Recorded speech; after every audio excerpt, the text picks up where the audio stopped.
भाजपच्याच महिला पदाधिकाऱ्यांना दाखवण्यात आले, विश्वासात घेतलं जात नाही योजना आणताना, असा त्यांचा आक्षेप आहे.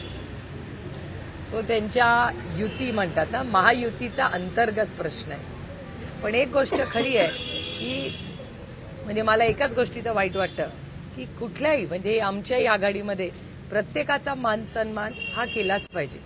आणि मला आश्चर्य वाटलं ती घटना बघून, पण शेवटी दुसऱ्याच्या घरात आपण कशाला काय बघावं, त्यामुळे तो त्यांचा अंतर्गत प्रश्न. केंद्र सरकार लॅटरल भरती करत आहे, एका बाजूला IAS IPS ला बाजूला डावलून नवीन लोक बदली जातात.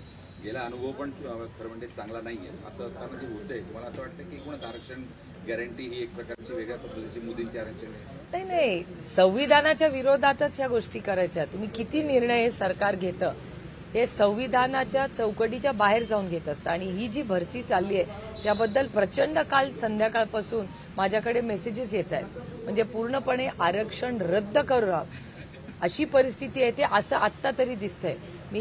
मीही स्वतः त्या संस्थेला पत्र लिहिणार आहे, सरकारच्या त्या डिपार्टमेंटला.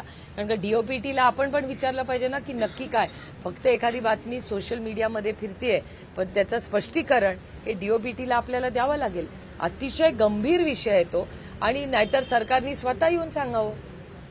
लाडकी बहीणसाठी 200 कोटी रुपये खर्च करून जाहिराती करता म्हणजे पैसे देत आहेत याचा आनंद आहे, पण तेच 200 कोटी रुपये आमच्या आशा आणि अंगणवाडी महिलांना दिले असते तर त्यांची दिवाळी आणखीन गोड झाली असती. लाडकी बहीणमुळे कुठेतरी सरकारनंतर पुन्हा आलं, सत्तेचं आलं तर दुप्पट रक्कम कोण असं ते म्हणताय. असं नाहीये. त्याच्या पुढे काल तुमच्याच चॅनलवर मी पाहिलेलं आहे की जर सरकार आलं नाही तर योजना बंद होईल. हे सत्तेमधले लोक म्हणतायत. हे दुर्दैव आहे की सत्तेमधले लोक धमक्या दिल्याशिवाय त्यांना काही दुसरं सुधरतच नाहीये. जो उठतोय तो धमकी देतोय की जर आम्हाला मतदान केलं नाही तर ही योजना बंद होईल. एक तर त्यांचं सरकार येणार नाहीये आणि ही योजना बंद होणार नाहीये. कारण का आमचं सरकार आल्यानंतर आम्ही या योजनेत आणखीन सुधारणा आणणार आहोत. आणि याचा सगळ्याचा एक खूप चांगला प्लॅनही आम्ही केलेला आहे की जर तुमचं सरकार आलं तर तुम्ही योजना बंद पाडाल. कारण फडणवीसांनी असं म्हटलं की त्यांच्या आधी जल संदर्भातल्या त्या योजना होत्या, ठाकरे सरकार महाविकास आघाडीचं सरकार आलं त्या योजना बंद पडल्या. तो दाखला ते देत आहे. नाही, देवेंद्रजी अनेक दाखले देत असतात. काल तर मला तर इतकं आश्चर्य वाटलं की देवेंद्रजींसारखा कर्तृत्ववान आणि हुशार माणूस ज्याला मी समजत होते त्यांनी असा आरोप करावा की विरोधक चुकीचे फॉर्म भरतायत. तुमचं सॉफ्टवेअर काय करतायत? तुम्ही गृहमंत्री आहात ना, लावा इन्क्वायरी. म्हणजे या राज्याच्या गृहमंत्र्याला माहितीच नाही चुकीच्या घटना कुठे होत आहेत. आणि त्यांनी अपने घर में झाके देखो.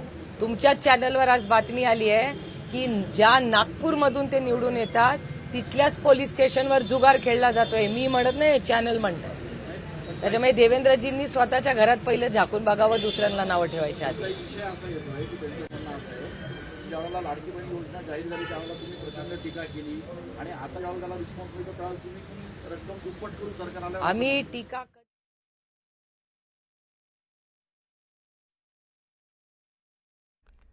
तर आपण पाहतोय सुप्रिया सुळे माध्यमांशी संवाद साधतात. यावेळेस देवेंद्र फडणवीस यांच्यावरही त्यांनी टीका केली आहे.